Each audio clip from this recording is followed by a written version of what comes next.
เนื่องในโอกาสของการเดินทางร่วมกองประชุมสัมมนาทฤษฎีระหว่างพรรคประชาชนปฏิวัติลาวและพรรคคอมมิวนิสต์จีนครั้งที่ 13 ซึ่งได้จัดขึ้นในวันที่ 10 และวันที่ 11 พฤศจิกายน 2025 อยู่ที่แขวงจำปาสักในวันที่ 17 พฤศจิกายน ขออภัยในวันที่ 11 พฤศจิกายน ปี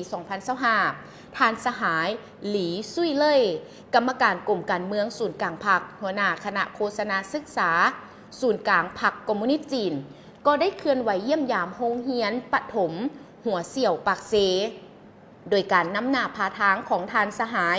ปริญญาเอกสุขสวรรค์วิไลวงศ์รองเลขาพรรคแขวงประธานคณะกรรมการปกครองแขวงพร้อมด้วยการนำจากแผนกการกลุ่มกองที่เกี่ยวข้องของแขวงเข้าร่วมและในนั้นก็ได้ให้เกียรติต้อนรับโดยทานไพฑูรย์ปทุมทองประธานสมาคมจีนแขวงจำปาสักพร้อมด้วยคณะนำสมาคมจีนคณะนำพนักงานครูอาจารย์และก็น้องน้อยนักเรียนโรงเรียนหัวเสี่ยวเข้าร่วมในการต้อนรับสำหรับทางโรงเรียนหัวเสี่ยวปากเซมันได้สั่งตั้งขึ้นในวันที่ขออภัยมันได้มีการสร้างตั้งขึ้นในปี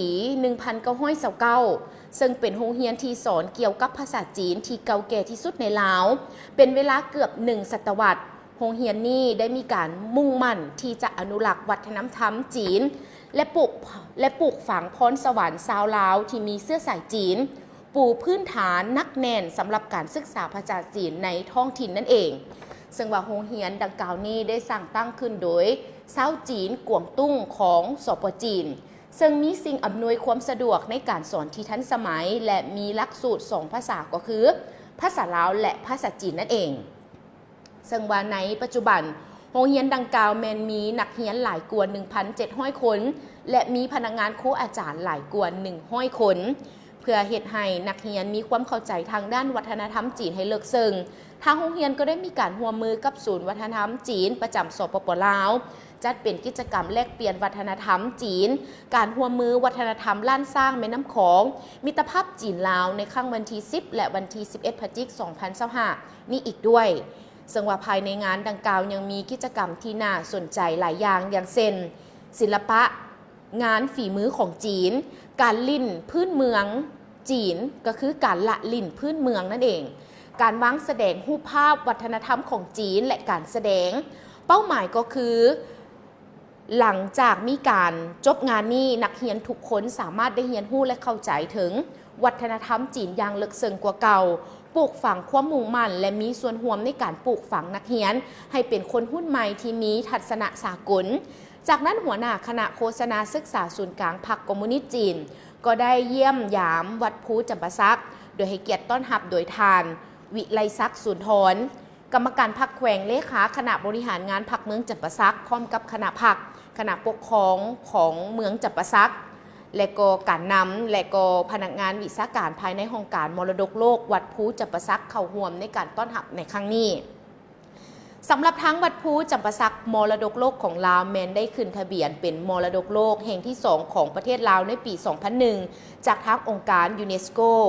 วัดภูเป็นบูฮานสถานที่ที่ตั้งเด่นอยู่เทิงโนนภู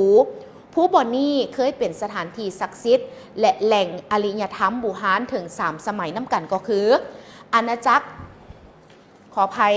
เป็นอาณาจักรเจนละอาณาจักรขอมและสุดท้ายก็คืออาณาจักรล้านสร้างนั่นเองค่ะผู้ชมและก็ยังเป็นสถานปัตยกรรมพิเศษแห่งหนึ่งที่มีความเก่าแก่ซึ่งเป็นอาคารกกเข้าที่สร้างตั้งขึ้นในศตวรรษที่ 6หลังจากนั้นก็ได้มีการต่อเติมตามยุคตามสมัยต่อมาจนมาถึงศตวรรษที่ 15วัดภูเป็นบูฮานสถานที่ได้รับอิทธิพลทางด้านวัฒนธรรมมาจากหลายแห่งซึ่งรวมแล้วมีศิลปะขอมอินดูและพุทธตามห้องหอยหลักฐานที่ได้มีการแสดงให้เห็นถึงลวดลายศิลปะตามสถานที่ต่างๆในขงเขตของวัดภูแห่งนี้บอกว่าจะเป็นฮีทคองแล้วก็การเสื้อถือนั่นเองท่านผู้ชมและนี่ก็ถือได้ว่าเป็นอีกหนึ่งเวียกงานในครั้งนี้ที่ได้นำมารายงานนั่นเองท่านผู้ชมอันนี้ก็ถือได้ว่าเป็นอีกหนึ่งเวียกงานที่เกิดขึ้นอยู่ที่ทั้งแขวงจำปาสักทั้งหมดก็ต้องขอบใจภาพข่าวครั้งนี้จากสิทธิไซแก้วท้อนจันทร์